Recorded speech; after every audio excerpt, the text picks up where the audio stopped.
Hello everyone. Good morning, good afternoon, good evening, depending upon when you're watching this video lecture.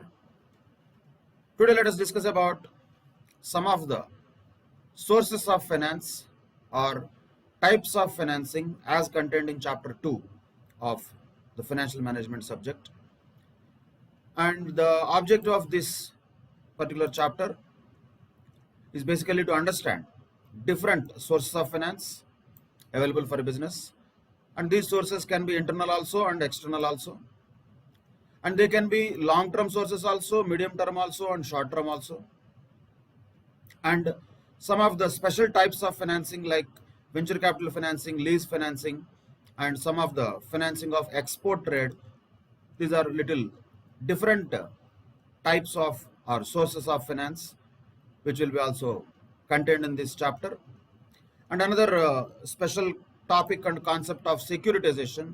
What is the meaning of that? A very important question by itself, and important concept to be just understood, if not so very popular in India, but still it is one of the crucial concepts to understand in the sources of finance.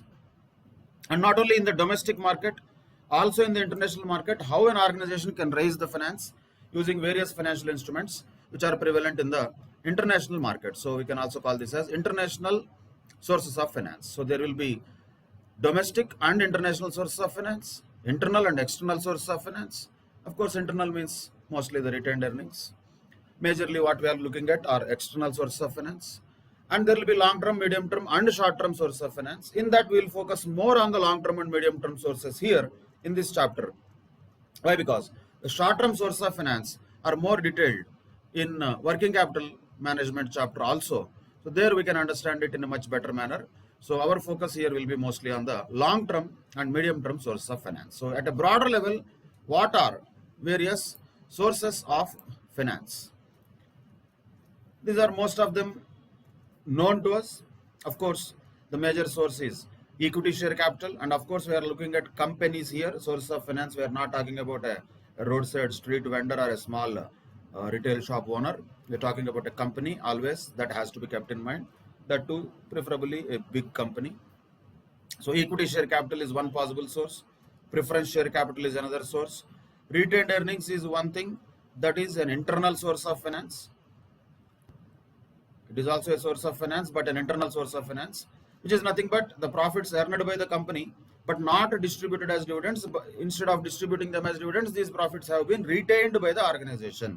What we can popularly also call as reserves and surpluses, which are part of the shareholders' funds, part of the equity shareholders' funds to be particular, and those are retained earnings, which will act like one of the internal source of finance. And in fact, that is the only and major internal source of finance which is available to many organizations.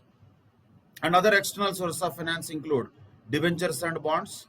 Majorly these are debt instruments. Loans from financial institutions also is a debt way of raising the finance. So both of them are debt only.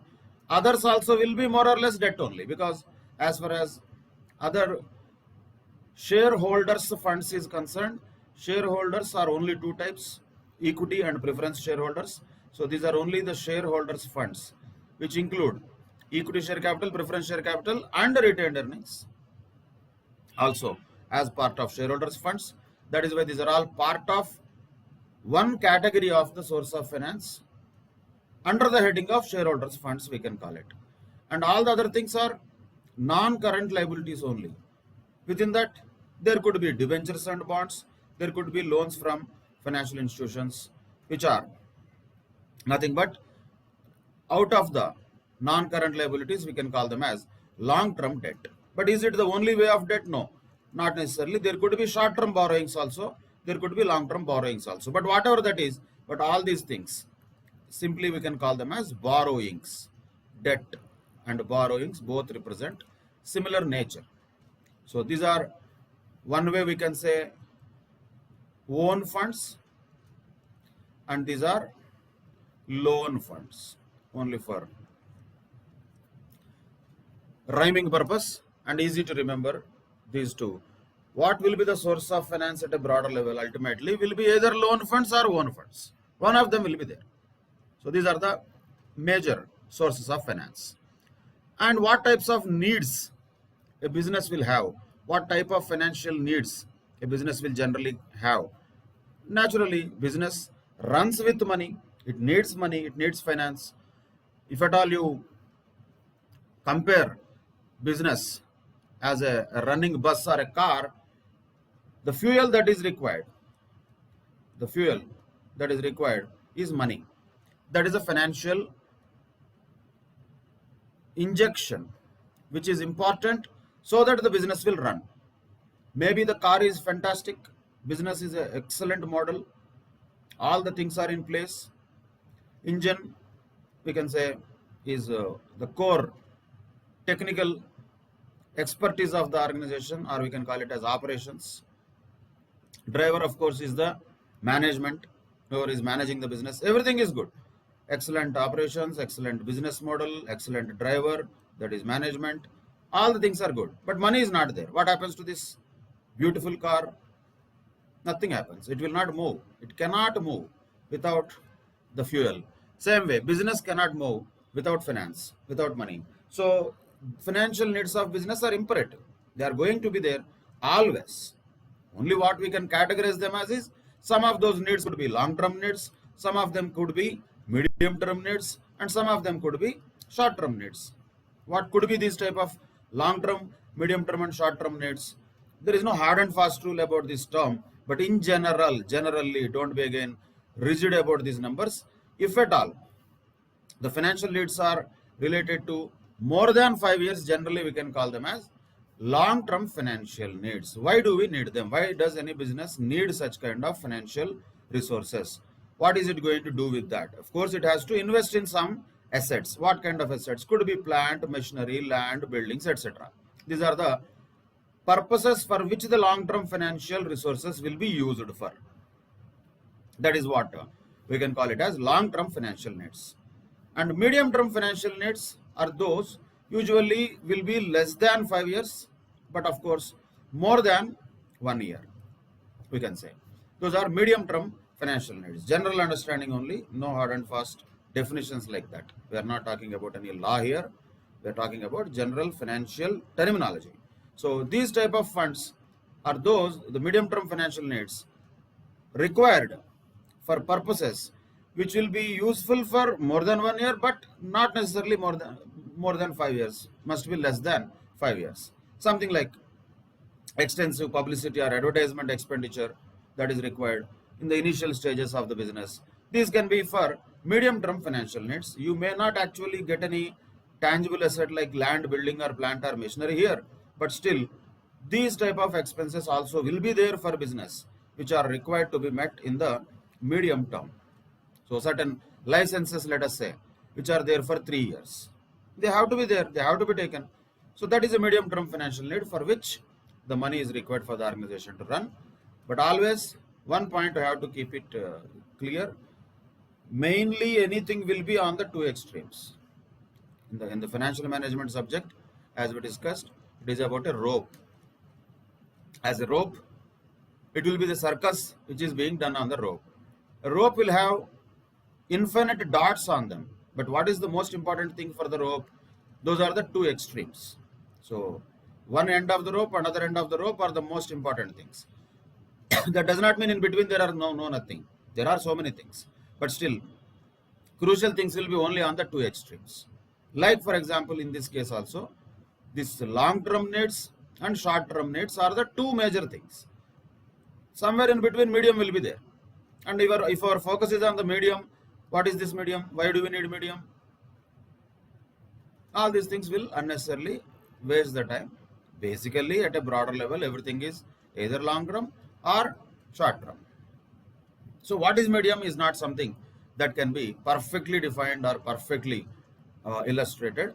There will be things for any business which could require funds that are useful for a period of more than 1 year, but not more than 5 years. Then we can call them as medium-term financial needs. To that extent, it is enough. But again, as I said, 99% of the things will fall under long-term and short-term needs only. Either that or this. Do you have any balance sheet item in the liability side or asset side, called as medium current assets, little bit current assets, not so current but current assets. Nothing like this. These all things will be nonsensical. There are only two categories in the balance sheet. Asset side, there are current assets, non-current assets. That's all. Current, non-current, only two. Liability side also, non-current liabilities, current liabilities. That's all. So the classification will be only in these two, but there will be still something which will not fall here. So that has to be just somehow kept in either that or this category. So the medium term is something which is not practically existing much, but theoretically, yes, there is some kind of needs which may require more than 1 year time period, but less than 5 years.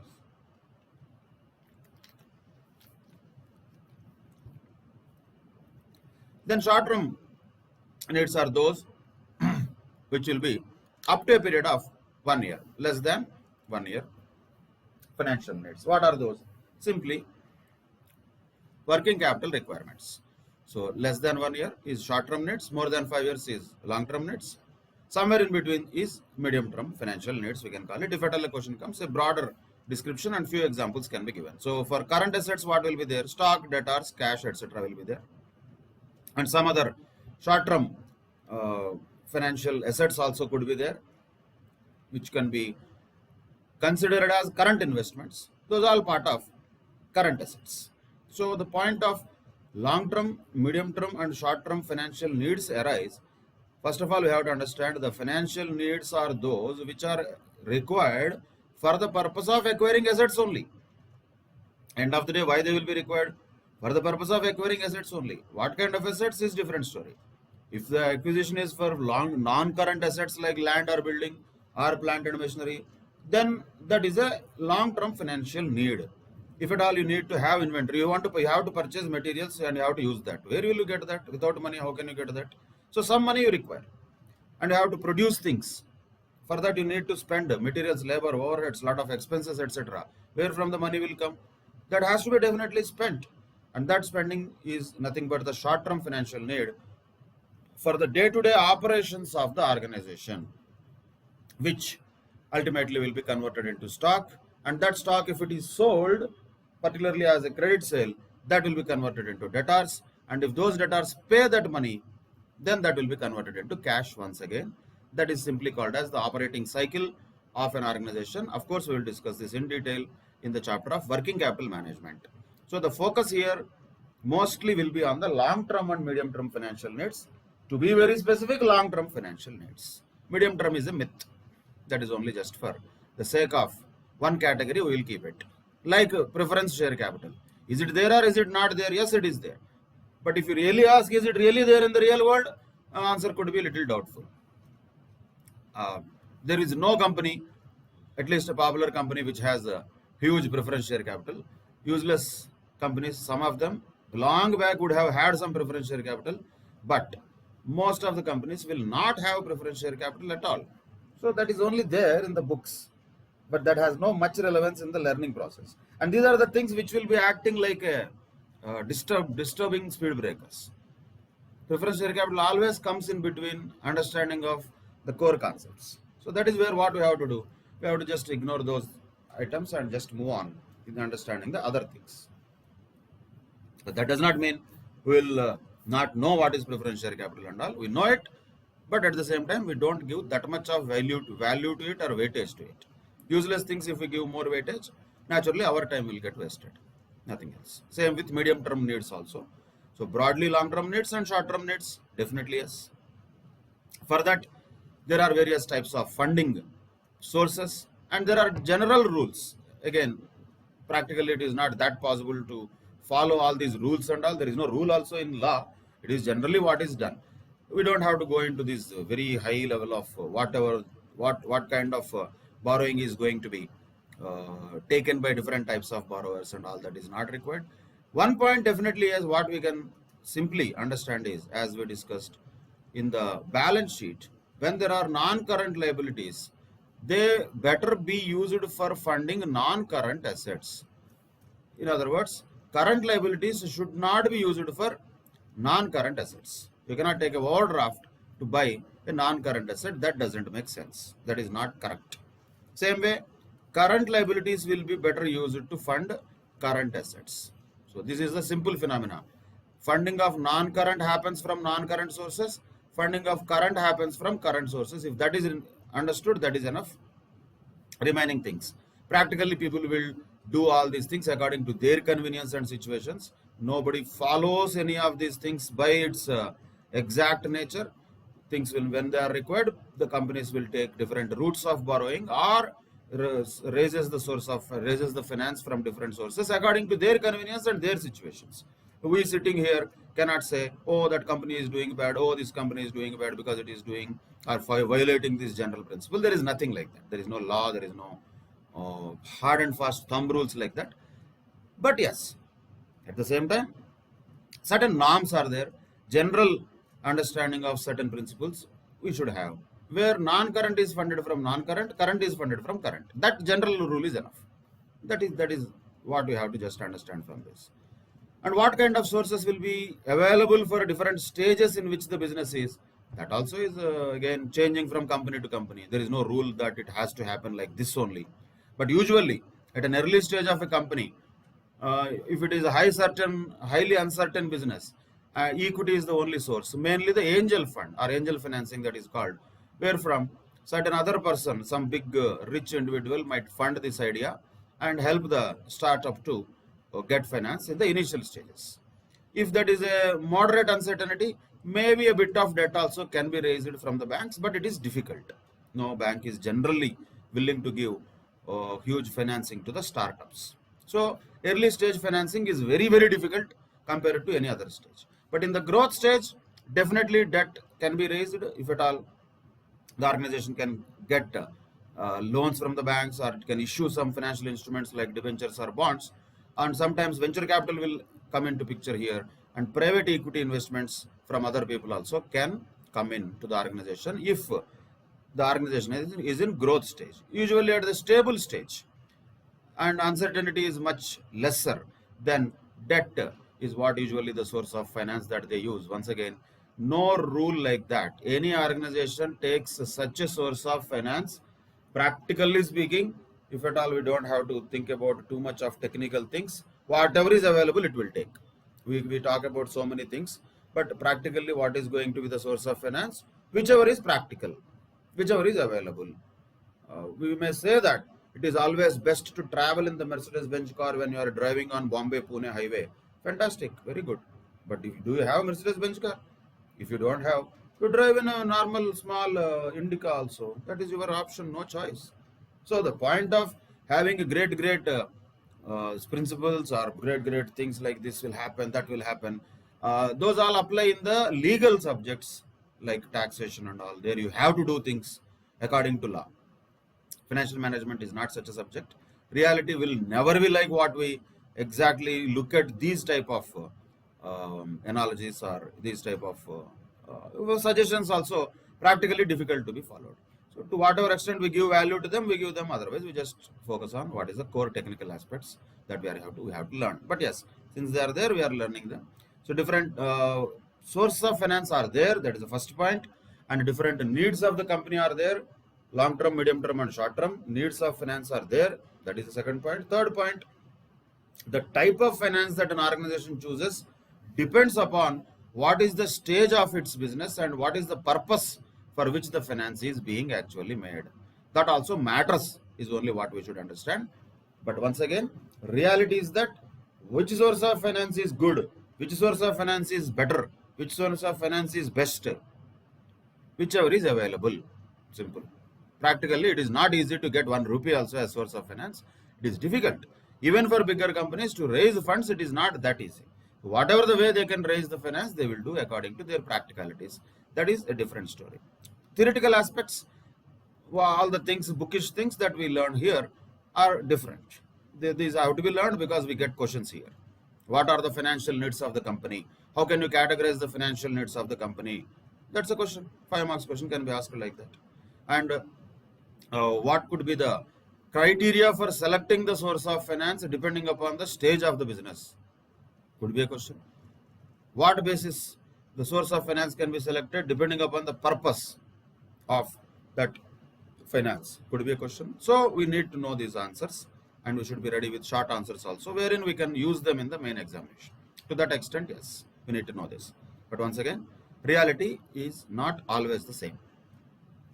Coming to the classification of these financing sources, broadly we can say that some of the basic sources of finance are those which we can broadly classify as external sources and internal sources. And as we already discussed just now, internal source mainly is only what? Retained earnings. That is the main internal source. External sources can be broadly once again classified into share capital and debt. Debt can also be called as borrowed capital. What kind of share capital can be there? Equity share capital, preference share capital. What kind of debt or borrowed capital can be there? Debentures, bonds, or loans from financial institutions, or other types of debt can be raised. These are the same things already we discussed. And now, on the basis of the maturity of the payment, also the source of finance can be classified like this. What is the maturity of payment means? Once again, three types of categories will be there: long term, then medium term, and then short term. Three types of categories are there on the basis of maturity. Maturity means repayment period. Repayment period could be any of them. Again, once again, you can see long term and medium term will have a lot of common things. It is very difficult to segregate them. Very difficult. But still, equity share capital is completely a long-term source of finance, but in fact, there is no need or a rule that there has to be a repayment to equity share capital also. So what is the repayment period for equity share capital? If at all somebody asks, that is infinity. There is no repayment period at all for this. There is no repayment. Equity share capital is perpetual. That is a perpetual source of finance, we can call it. So that is why it is long term, very long term. What is the term also we don't know. That is equity share capital. Then coming to the other long term source of finance, preference share capital, it is there in the long term also, medium term also. Debentures and bonds of different types, it is there in the long term also, medium term also. Retained earnings is of course a long term source of finance. It can be used for medium purposes also. Nobody bars that. Nobody is going to stop that. And loans from financial institutions could be there for long term source of finance. And loans from financial institutions, commercial banks, and state financial corporations will be part of medium term source of finance also. Same thing, loans from state financial corporations, loans from commercial banks. What type of loans these three are? Only the loan name will be long term loan. Here the loan name itself will be medium term loan, but loans are loans. And how do you know it is long term or medium term? That we know. If the loan period is more than 5 years, it is long run. If the loan period is more than 1 year but less than 5 years, then we can call it as medium term. So that is kind of different kinds of loans available from long term for long term or medium term source of financing from the banks, commercial banks, or financial institutions, or state financial corporations. And venture capital funding is something that will be generally long term only, usually. And public deposits or fixed deposits for a duration of 3 years can be accepted also as a medium term. That is a different thing. And asset securitization is a long term source of finance. We'll discuss these two different very important short note questions by themselves. And international financing is also possible, something like euro issues and foreign currency loans, which are also possible to be raised for medium term also, euro issues and foreign currency bonds. And for medium term, even external commercial borrowings can be there. That does not mean ECBs cannot be long term. They could be long term also or medium term also. In addition to that, there could be lease financing for medium term also, where usually the lease financing something will be less than 5 years. Usually, once again, there is no rule like that. So these are the various types of long term and medium term sources of finance. There is a lot of commonality between them if you observe. And if at all there has to be a distinction made, practically you cannot make any distinction. Once again, I'm telling you, whatever is there in the long term, except for equity share capital, everything else can be there for medium term in the second category also. Whatever is there in the medium term, except for the public deposits for a duration of 3 years, there is nothing particular like that. But if it is that, then that is a medium term. If it is for more than 5 years and all, same bonds, deposits, or debentures, or loans from financial institutions or banks, whatever the way the loans are raised, the borrowings are made, that will be long term. So the essence of the term of repayment is only going to be the different one. in the case of long term and medium term, but the kind of nature of finance or the source of finance is not going to be much different for these two categories is what we can identify. But short term is completely different. Short term will have one of the major sources of short term financing is trade credit. So this can be a question by itself. What are the major sources of short term financing? 5 marks question. Same things you can write. Trade credit is one of them. Trade credit is nothing but creditors. You get a credit period from creditors, let us say 60 days, just for example. That means what? You got the materials, you received them, but you will pay only after 60 days. So you got financing for 60 days now. So that is trade credit, short-term finance, that is. Accrued expenses and deferred incomes. Outstanding expenses, we can call them. Expenses are due, but you did not pay them. You are postponing. That means there is a short-term source of finance. Like that deferred income. So income which is received, but not yet considered to be an income yet. So that will be recognized as income later. So these are all short-term sources of finance. Accounting-wise, these two are normal, known to us. But those can be considered as short-term source of finance also for practical purposes. And other things like short-term loans, working capital loans, majorly will be taken from the commercial banks. So that is a very major big source of common source of short-term financing in the form of OD, overdraft or cash credits. Or there may be fixed deposits taken from public for a period of 1 year or less. 1 year deposits, if they are taken, that can also be considered as short-term source of finance. Advances received from customers, not an income, but still we received it. Money is with you. You can use that money. So that's a short-term source of finance. Some other short-term provisions can be taken as short-term source of finance. So these are the various short-term source of finance. But long-term and medium-term source of finances are more or less very similar in nature. Now moving on to what are different long-term sources of finance. We have been discussing the same thing. At a broader level, this can be classified into only two categories, share capital and debt. Share capital can further be classified into equity and preference, and debt could include debentures, bonds, long-term borrowings and other kind of debt instruments. So let us look at each of them one by one. First thing first, owner's capital or equity share capital. Equity share capital is one of the long-term sources of finance that is part of the owner's funds. What is the nature of that equity share capital? Characteristics. This could be, each of them could be a question. What are the characteristics of equity capital? That could be a theory question. First thing first, it is a source of permanent capital. As I said, it is a perpetual capital, permanent capital. It is not a short-term, medium-term, long-term capital also. Permanent capital. So they are equity shareholders, also sometimes called as ordinary shareholders. And in American, you can say books or American terminology, these are called as common stock holders. So equity shares can also be called as common stock. It can also be called as ordinary share capital. It can also be called as equity share capital. But of course in India we call more popularly equity share capital and we call them equity shareholders. That is the name we use. Different names can be used by other countries, but essence is same. That is the first point. And second point is they are the owners of the company, main point. And they are the ones who are taking the highest risk when compared with any others. Why? Because first of all, there is no guarantee that they will get their money back. And there is no need that company has to pay dividend to them. That means there is no return also. No return. I mean, no guaranteed return. Don't think that there is no return. There is no guaranteed return. There is no guaranteed refund. No guaranteed return, no guaranteed refund is the highest risk that any person who is providing capital can take, and such risk is taken by them. Those are the equity shareholders. That is why they are the owners of the company. And when they will be entitled to dividends, only after other stakeholders' income claims are satisfied. For example, everybody has to be paid. After profits are earned by the company, after paying all the expenses, after paying expenses only, the profit will be there. Including of other income claims of other stakeholders, including debt, for example. So debt has to be paid interest. So can equity shareholders be paid dividend before paying interest to the debenture holders? Not possible. Not possible. Why? Because first of all, these all the people, other people have to be paid first, including preference shareholders. So the equity shareholders will get a dividend after payment of dividend to the preference shareholders also. They are the end.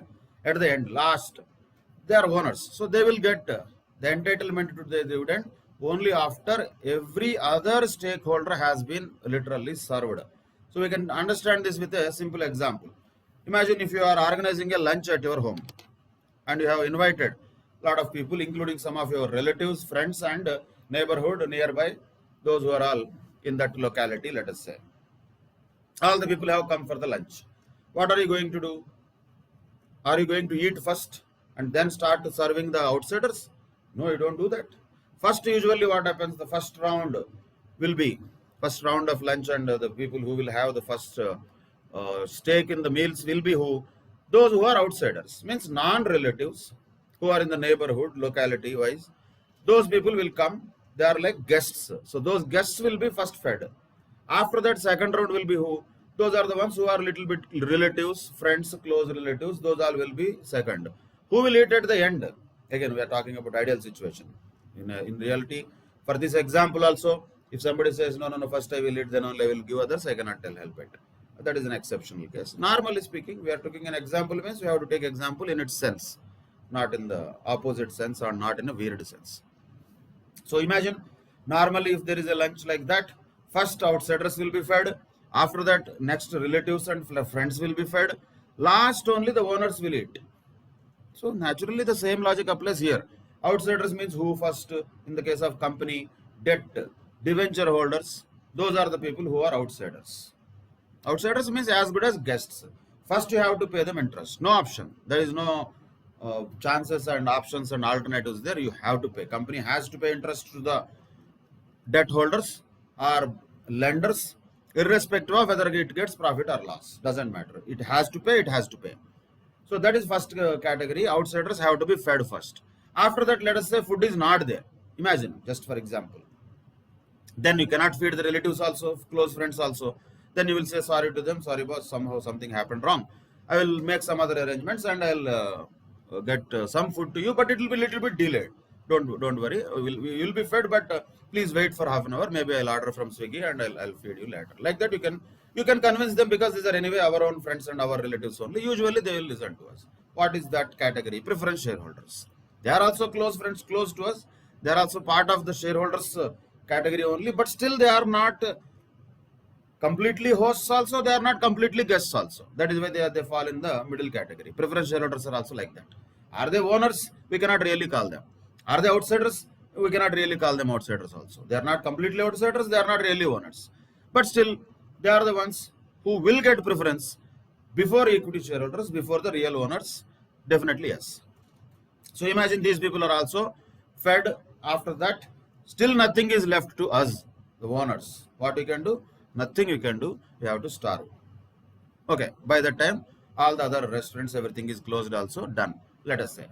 That means the equity shareholders will bear the highest risk of not having anything also left over after meeting all the other obligations of the organization.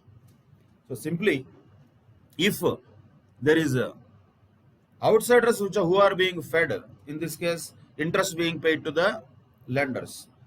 Next, friends and relatives who are being fed, in this case, preference dividend being paid to the preference shareholders. Still, if there are profits left, money left, then equity shareholders will get to eat. Otherwise, they don't get to eat at all.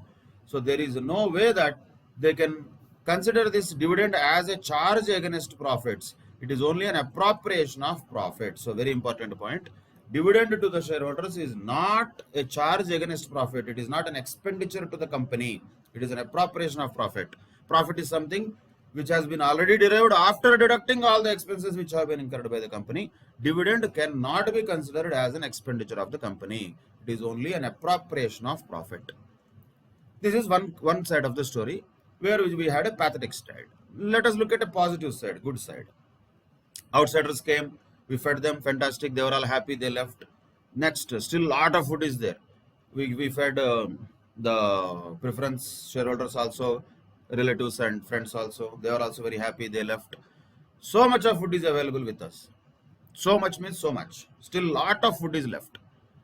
In reality, in this example, that is useless, because single person, one family cannot eat that much food. Now replace food with money.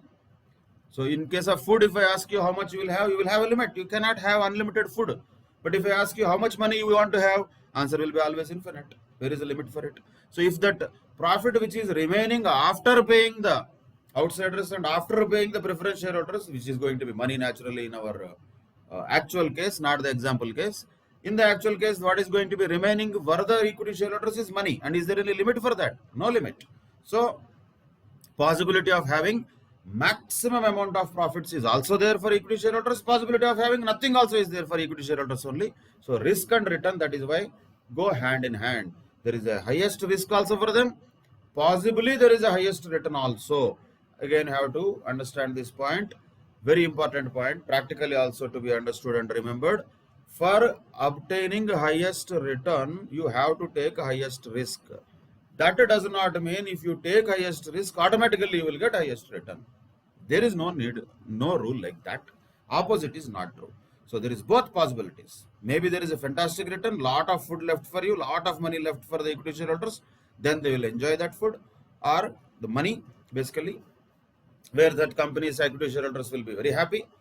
On the other side, loss-making company or the company having very less profits will not have anything left for its equity shareholders. That owners of the company will not be happy from that company's financial performance and position. That is how it works. That is simply for understanding of all the three in a nutshell as an example. That's why equity shareholders are owners, definitely, and they are entitled to dividends only once all the other obligations have been met by the company. Now, this does not apply only to each year's dividend story. This applies even in the case of winding up, even at the time of liquidation of the company also. First of all, the shareholders who are equity shareholders can exercise their claim on the assets after the claims of all the other suppliers of capital have been met. So once again, same logic applies. You have to first pay the lenders, then the preference shareholders, then if there is anything left, that only will come to the equity shareholders. Even in the case of winding up of the company also, the same story applies. And now coming to the other aspect, the cost of an ordinary share is usually the highest. This is going to be the biggest point here.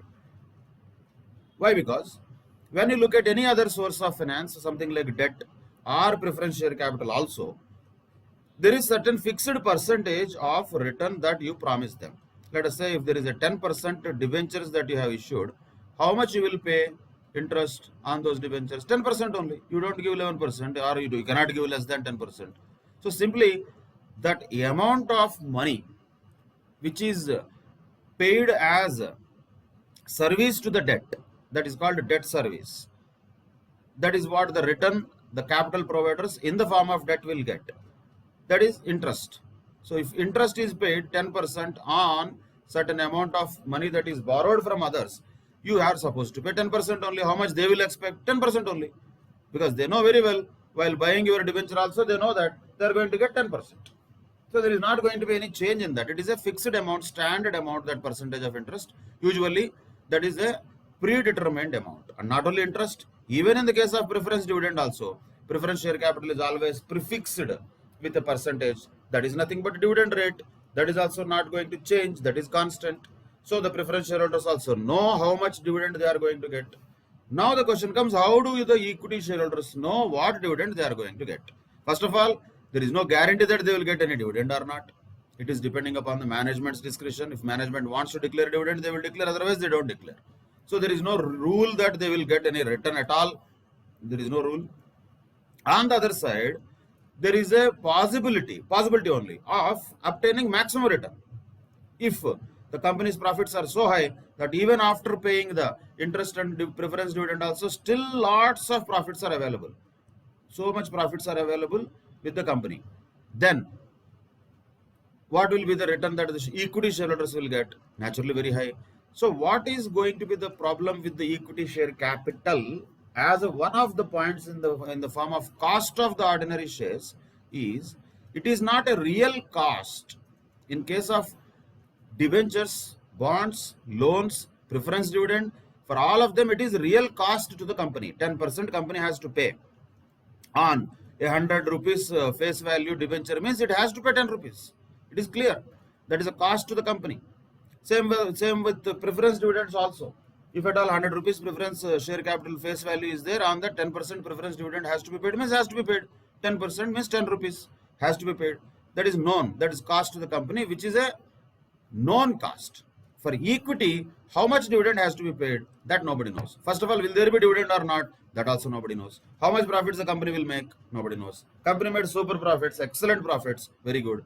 Does it mean company will have to declare equity dividend? No. So everything is question mark for equity shares. We don't know anything. What actually the company will do, what the company's performance will be. So completely it all depends upon one, the company's performance, two, management decision. So that is why you cannot have a fixed cost for equity shares. For others, it is fixed, whether it is debentures, bonds, or loans, or any other debt instrument or preference shares. The cost of them to the company is fixed. What is cost to the company? Whatever the company has to pay to the investors, whatever the company has to pay to the lenders or preference shareholders. For the other person, it is income.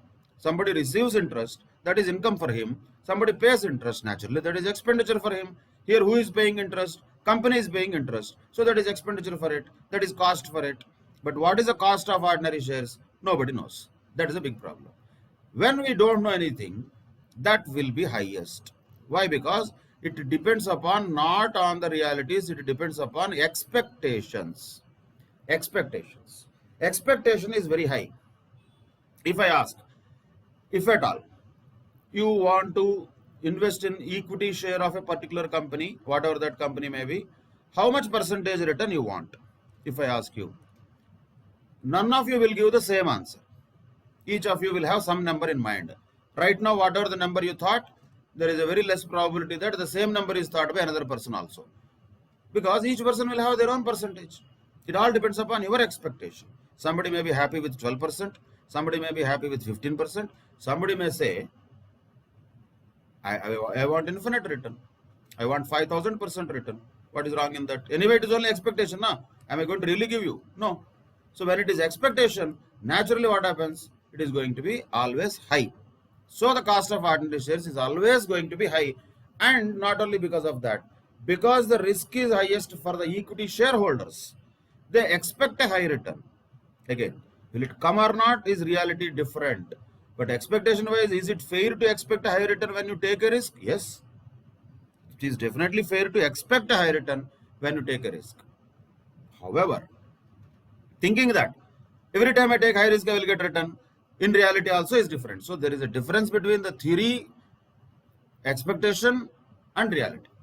But still, when it comes to the cost of ordinary shares, it is the theory only that holds good. Because can we go and interview all the equity shareholders? If a company has 5 lakhs equity shareholders, can you go and ask them, call them everybody, sir, good morning, sir, I am calling from so and so company, what is your expectation, please tell me, like that can you call? Not possible. So it is impossible to calculate the cost of equity shares only with the practical considerations. So what happens? There are certain methodologies of computing cost of ordinary shares, which we will discuss in the chapter cost of capital. That is different. But as far as the cost of ordinary shares is concerned, right now what you should understand is it is highest. Two reasons. One, because it is not real, it is on the basis of expectations. And why the expectations are high? Because the risk is high. As simple as that. So the cost of ordinary shares is high. That is another point to be noted. And sometimes ordinary share capital would provide as a security to the other suppliers of funds also. Whenever you have a high amount of equity share capital or equity owners funds, let us call them, if owners funds are high, then the lenders will be also comfortable, wherein higher owner funds will generally prove the solvency of the company. Solvency.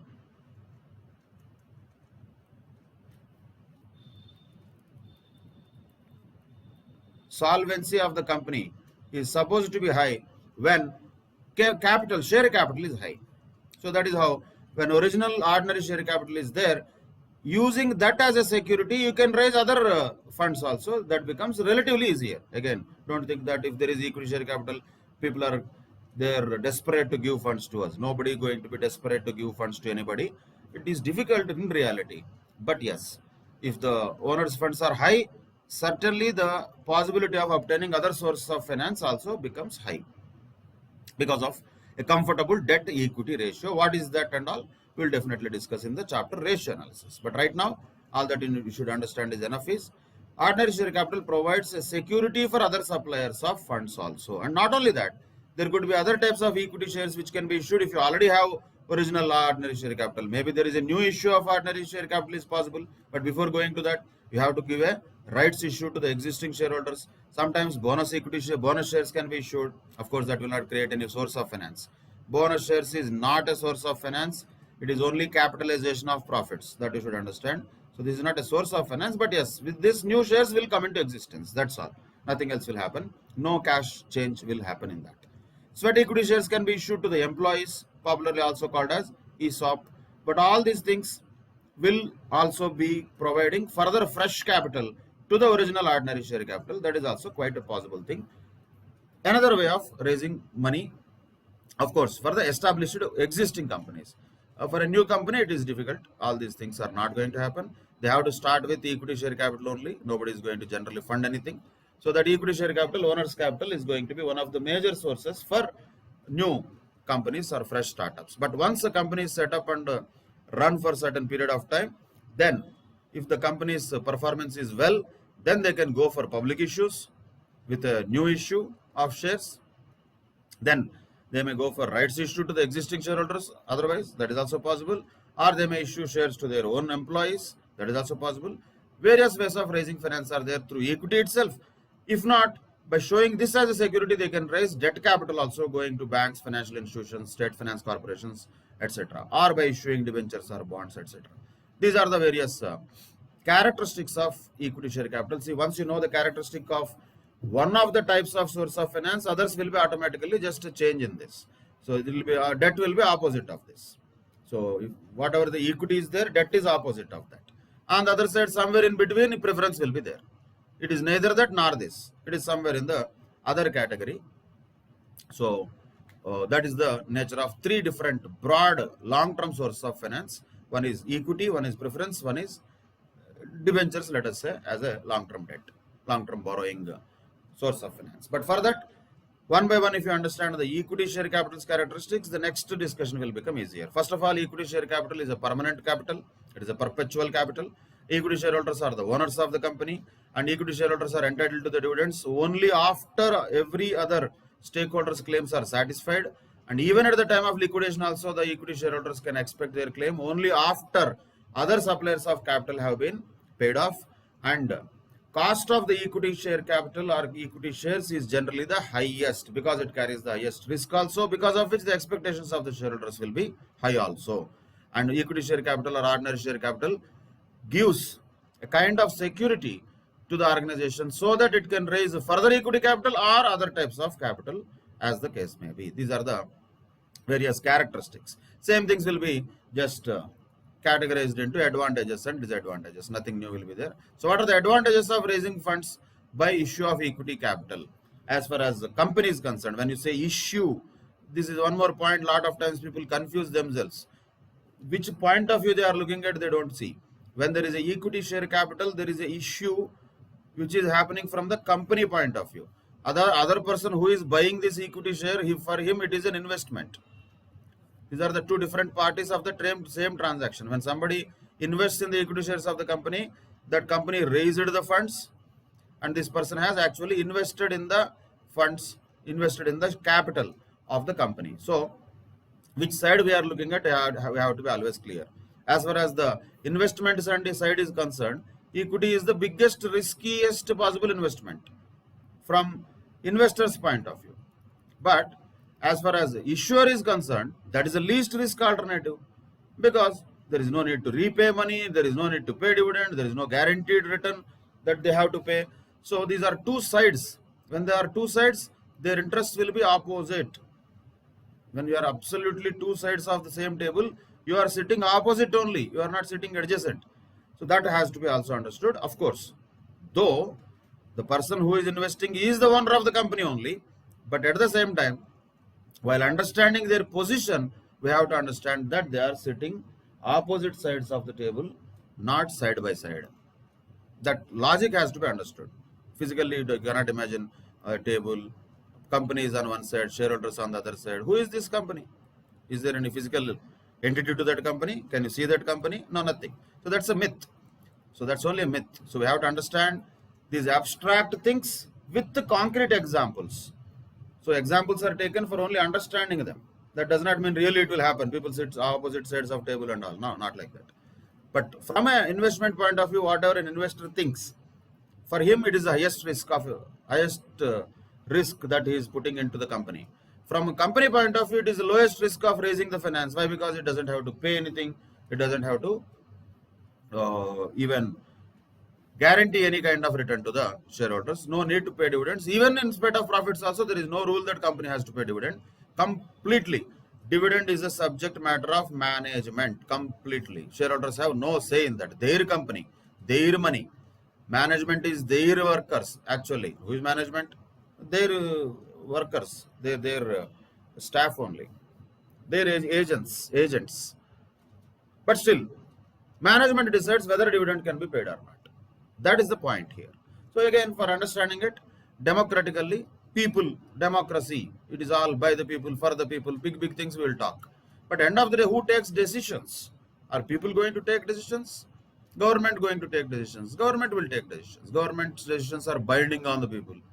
Though people are all powerful according to democracy, though that is a contradiction. Same way, as far as theoretical things are concerned, yes, company owned by shareholders, definitely yes. Company and shareholders are one and the same because they are owners of the company, yes. These are all good to hear. But what is reality? Who has the power? Real power is with whom? Management of the company only. To pay dividends, that is the biggest thing. To do day-to-day operations also, they have the power. And to issue dividends or not also, they have the power. Of course, that management is appointed by whom? Is that management ultra supreme power that they will never be questioned by the shareholders? Not like that. Every year the management can be changed if the shareholders don't like the way management is actually managing it. In a company that democracy works yearly, in other general countries, particularly in India, that democracy works 5 years once. So in these 5 years, whatever that government does, you have to just oblige, no option. You may say your dissent, but that does not mean you can change the decision. So government's decisions will be final. If the decisions are all not acceptable by the people, they will change the government and appoint another government. So that is how the democracy works. It has its own positives and negatives. Same way companies also, corporate democracy also works in the similar way. At least good news here is you don't have to wait for 5 years. 1 year, at least every 1 year, AGM is conducted, annual general meeting. There, the shareholders can change the management if they don't like the way the company is being managed. So these are the points to be noted while understanding each of the things. So for company, is it advantageous to have issue of equity shares? Yes. Why? Because it is a very least risky option for the company. There is no need of paying any kind of dividends, no obligation to pay dividends at all. And as we already discussed, it increases the financial base, and naturally with the security of others, it can raise further money either in the form of further equity or further debt. That is already a characteristic feature we discussed, and the same thing is an advantage also. Again, they may increase rights issue. Nothing new here. So as far as advantages, disadvantages are concerned, what is more important is to understand characteristics. Within the characteristics itself, we can understand which one is advantage, which one is disadvantage. From the company's point of view, most of them are advantages only. But from other side, it could be sometimes not so advantageous. Now, if you see dividend income, in the recipient of the dividend, it is taxable. Who is the recipient of the dividend? Shareholder. It is not company. So for company, actually speaking, there is no problem. Second, investors find it riskier. Again, for whom? Others, not company. So for company, there is no issue. But here only main issue is with the company is new equity shares. If the company issues, it reduces the earnings per share of the company until and unless the profits are also proportionately increased. So that is one thing. This is called as dilution. Of course, it is not diluted EPS or something. Dilution of earnings, we can call it. Dilution of earnings happens when new equity shares are issued, because new people also will be part of the family now, part of the core owners group now. Naturally, the dilution of earnings happens. Okay, for general understanding, not to have any particular wild theories of that. Let us say there is a family. So let us say father, mother, and 2 kids are there, right? Just for example, by the way, don't bring gender and all the other things in this. So father, mother is there, so who are the heads of the family, and both of them are working, let us assume, and they have some money, that is some income is there. and these two people also, let us say they are now at the age where they can get married and they are also earning. So these four people are in a family and they are all earning something. So the family income is there already. Imagine the two kids married somebody and two more people have joined here. They also became part of the family. They will eat. They have equal right to have share in the family's earnings and food or whatever, just for general understanding. Imagine if they are not working, then what happens? Dilution happens. Naturally, that's what happens. The total income has not changed, but the people who are eating that income, the people who are sharing that income is increased. That's what happens in case new owners are introduced by issue of new equity shares. Of course, what is the solution for that? The two new people also should add to the incomes. That means the additional funds that these people brought in the form of new equity share capital should be used well, and that should bring proportionately better returns to the company. Then dilution will not happen. Otherwise, normally, at least for some period of time, the new issue of equity shares will dilute the earnings. That is one of the problems we can say. And issue of new equity shares will also have a problem on the ownership and control of the existing business also. Again, only for understanding purposes, ownership and control. Imagine, only for understanding purposes, let us say this guy is a father of the family or head of the family, and generally everybody listens to him. Everybody respects him and listens to him. These two people may not listen to him. New people who have joined, they may not listen to him. They say, who the hell are you to tell me this? They may completely say, no, we don't listen to you. They may do the things what they want to do. Practically happens in all the TV serials, right? So similar thing can happen in the companies also. New people coming, new equity shares means new people coming. Means what? Ownership and control is also getting diluted. Control is going to be reduced. Control of existing people is going to be reduced. To that extent, issue of new equity shares is little problematic. Nobody says fresh equity shares itself is problematic. No, to start with equity shares are must, compulsory. Any company has to start with equity share capital. Somebody should be their owners. Even in India, for even a private limited company also, at least there should be two people. At least minimum share number of shareholders is required. All those things will have to be followed anyway. But further issue of capital will dilute the earnings and will reduce the control and ownership of existing shareholders on the company. In the AGM, the new people can talk so many things which the other people don't want to listen. Imagine if a company has a lot of experience and 10 years it has been run fantastic. For various reasons, it has issued new shares, and after that, some new gang of people, new people have joined, and some another 10, some thousand new shareholders have joined the company by purchasing these shares of the company. Existing shareholders, let us say, as they are, assume that not really it happens like that. But these new people joining into the company, and joining means not as employees, as shareholders. AGM happens, and they may start doing things which these existing shareholders have never done in the past 10 years. They may start asking nonsensical questions to the management. They may scold the management. I have practically seen in real general meetings that some of the shareholders will use bad language also against the management. Of course, they will be controlled later. But the point is, different types of people can join. New shareholders can always come in and they can create chaos and ruckus. That is possible. Of course, having said that, can this be avoided? No, that cannot be avoided. Even the existing shareholders, if it is a public sector company, if the public company, not a public sector company, if it is a listed company, if the shares are changing the hands, the new people can behave anyway. So this new and old thing is not a big deal for particularly public sector companies. Any two AGMs for a public company, which is a listed company, will not have same shareholders. It doesn't make sense. There will be always change of hands for the shares because these shares are listed. Daily the people will buy, sell these shares. So the ownership will keep on changing for a listed company. But for a private company, generally these are more strong issues. Like a small family, private companies are more like a family business. So there, the new shareholders can bring some troubles. That is another limitation of it. Again, as I said, not a big things to be really extrapolating their dangers and all. Simply speaking, equity share capital has advantages, and one of the disadvantages, if at all we have to really call it, it is expensive. It is costly. Equity share capital is the costliest source of finance for the company. That is the only limitation I can see. Other than that, other things are common. If any fresh issue is made, dilution will happen. But that is also not a logical thing, because with the fresh issue, you got fresh money. That fresh money is used for business, and that business, if you are doing properly, whatever the extra return that you are able to get in that addition with that additional money should be enough to sustain the earnings. So dilution will not happen just like that. Normally, that is also not a thing that happens. Theoretically, we can say all these things, no problem. These are the disadvantages of equity share capital. One way we can say. Now moving on to preference share capital. Preference share capital, as the name indicates, means what? They have preference. They have a priority. What is the priority they get? Only when compared with equity shareholders, they get priority at the time of payment of dividend and also at the time of winding up of the company. That's all. That is only place where preference share capital and preference shareholders will get preference over the equity shareholders. That is a common phenomenon of that.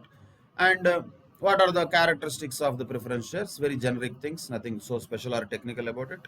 These are the long-term funds which can be raised through preference shares through a public issue of preference shares. Okay, like that, anytime preference shares can be used as a source of finance. And these are generally cumulative preference shares.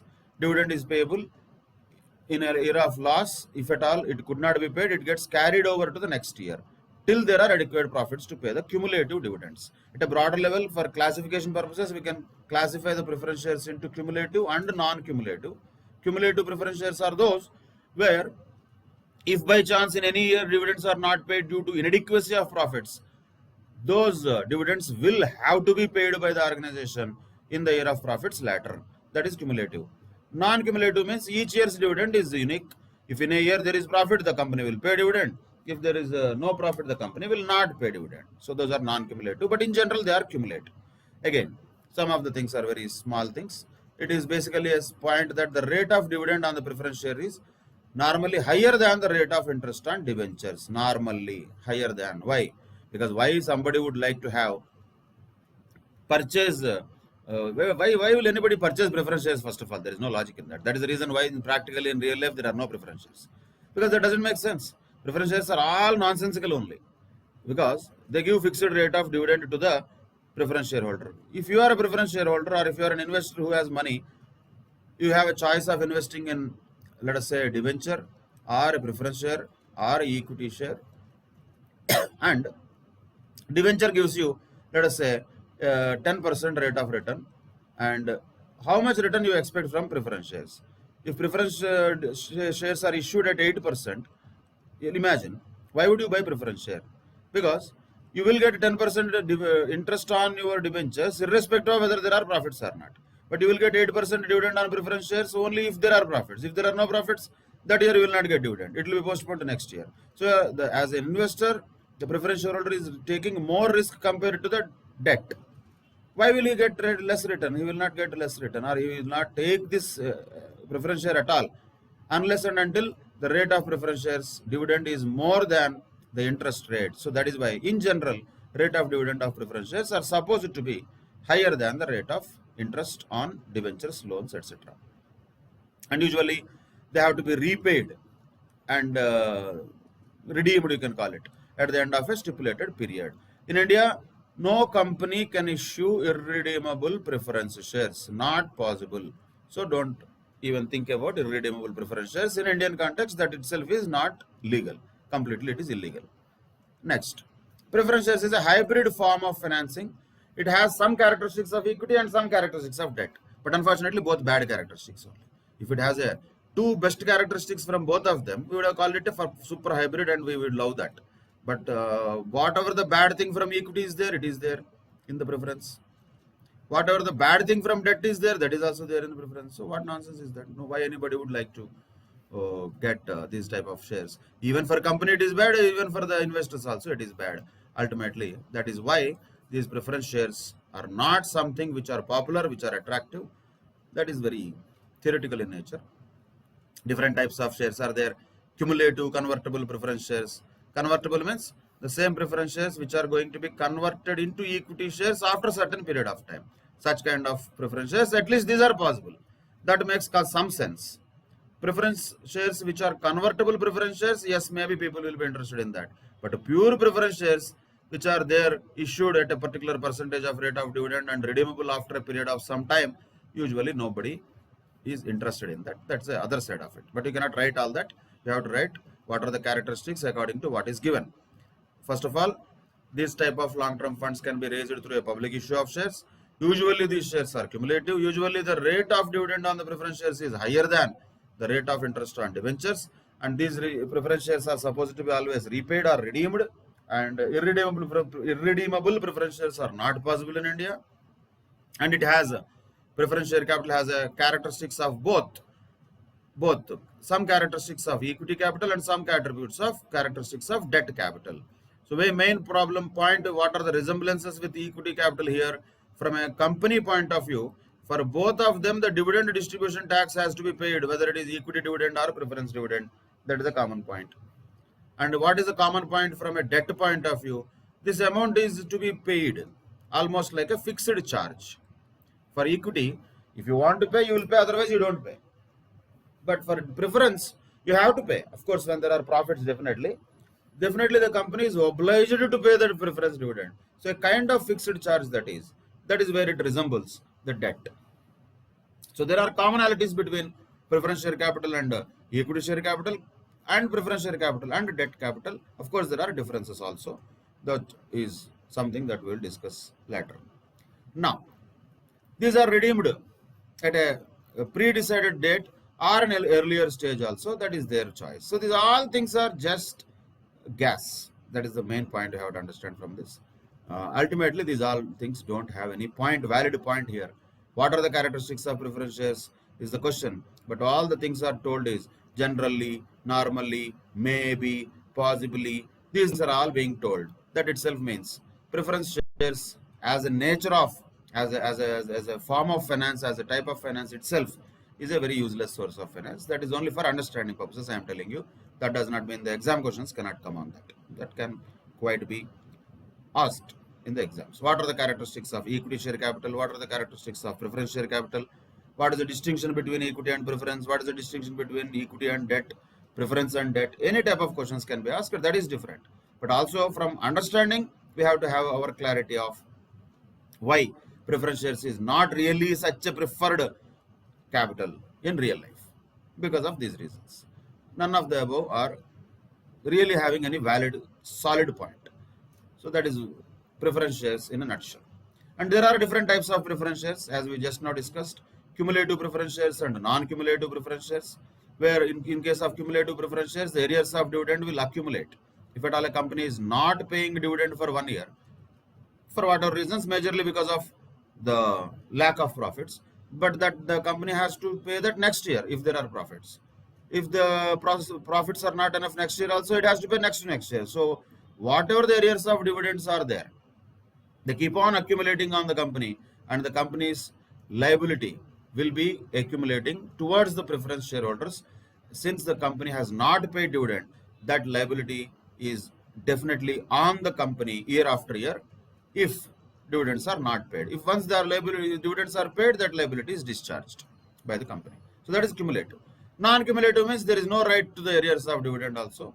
That means each year is unique. If in 1 year there are profits, the company will pay dividend, be happy. If other year there are no profits, company will not pay dividend, go to hell. So that is non-cumulative type. Who will buy this? I don't know. Not even a stupid will buy that. But namesake, we have it. Redeemable preference shares, of course, redemption has to be done. In India, we don't have a non-redeemable or irredeemable. For all preference shares, redemption should be done in India. So that is the other category of it. Participating preference shares and not participating preference shares. Sometimes there may be a participation of the surplus which remains after the payment of dividend to the equity shareholders also. In that, preference shareholders will get a percentage of that surplus also. If that is the case, that can be called as participating preference shares, which means what?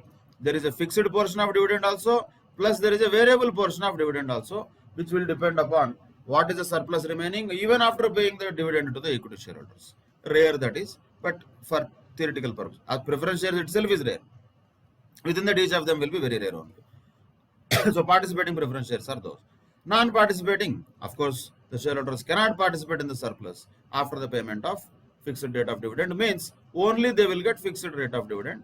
there will not be any variable portion for the rate of dividend or for the dividend what preference shareholders will get. Normally, preference shareholders are non-participating. Participating is exceptional. Normally, preference shares are cumulative. Non-cumulative is exceptional. Redeemable. Normally, preference shares are redeemable. Irredeemable is not only exceptional, in India it is illegal also. So, these are different types of preference shares. One more practical way of preference shares is convertible preference shares. At least if somebody is willing to buy that, that is a quite possible thing in real life. Convertible preference shares means what? Those which give option of converting them into equity shares after certain point of time. Again, it's an option, not a compulsion. If the preference shareholder wants to convert that into equity share, he will be able to convert. If he doesn't want to convert, he will not convert. It is their choice. Such type of preference shares are called convertible preference shares. Now, the advantages and disadvantages of preference shares, you can generally go through them after understanding the characteristics of them. Advantages and disadvantages, you can generally go through. There is nothing special and great there. But yes, the difference between equity shares and preference shares generally can be understood. First of all, dividend. Equity dividend is paid after the preference dividend, whereas preference dividend is paid before the equity dividend. Rate of dividend in case of equity shares, it is fluctuating. Rate of dividend in case of preference shares is fixed. Convertibility. Equity share where you will convert further into. That itself is the ultimate form. But here, preference shares can be convertible to equity share. Voting rights, of course, will have, equity shareholders will have voting rights. And preference shares will not have voting rights. They have limited voting rights. Exceptional cases only they get that. So that is the point. These are the points of distinction between equity and preference share capital. In addition to them, there are retained earnings, which is also one kind of long-term source of finance, which is nothing but accumulating the profits of the company. How the company accumulates the profits? By not paying dividends. If the company pays the dividends, the profits are distributed to the shareholders, done and dusted. But if the company not paid the dividend, or if it paid certain portion of the earnings only as dividend and certain portion it has retained, let us say if a company has earned 100, if it paid 60 rupees as dividend, 40 rupees is remaining, then this 40 is retained earnings. That's it. So if the earnings, for example, if the earnings of the company per share, popularly called as earnings per share, if it is 100 rupees, if 60 rupees is paid as dividend, if this is paid as dividend, then 40% is what is called as dividend payout ratio. This is one of the ratios which we will discuss in ratio analysis. And this is called retained earnings ratio. So what is retained earnings? Nothing but the amount which is not paid as dividend by the company out of its profits, whatever it has earned. That is retained earnings. This is also popularly called plowing back the profits. So these plowing back of profits will increase the reserves and surplus of the business. So that is part of the shareholders' funds, means the total equity. Equity again means not shareholders, equity shareholders only. Shareholders, always when we say shareholders, that includes equity, that includes preference, and also includes reserves and surplus. So that is what is shareholders' funds, sometimes called as shareholders' equity. Shareholders' equity is not equity shareholders. Just word change, meaning changes. Shareholders' equity is different. Equity shareholders is different. Shareholders' equity has a apostrophe S. Shareholders, belonging to shareholders. Who are the shareholders? Both equity and preference shareholders. There is no apostrophe. That is just a plural. So simple points to be understood and remembered very well. So shareholders' equity includes retained earnings. And this retained earnings can be used as long-term source of funds, and that will be naturally used for various expansion plans, different types of things which the company wants. So whatever the company wants to do that, it will do that. Simply, the company's management will decide how these retained earnings have to be used, because it is their earnings. There means the company's earnings. So that is one of the long-term sources of finance. So that is about broadly equity share capital and preference share capital as two different sources of finance, as one of the major source of finance for the long term. These are the long-term sources of finance we are talking about. In these long-term sources of finance, particularly the share capital is the category within which these two will fall. One is equity share capital and second one is preference share capital. And these are external sources of finance naturally, and one internal source of finance is retained earnings. That is also one of the long-term source of finance which we discussed about today. And in the next session going forward, we'll discuss other sources of finance, particularly from a long-term perspective. It is going to be the debentures, debt instruments, debentures, borrowings, how they will be also useful as the different sources of finance for the organization. We will discuss in the upcoming session. Till then, take care. Bye bye. Thank you very much.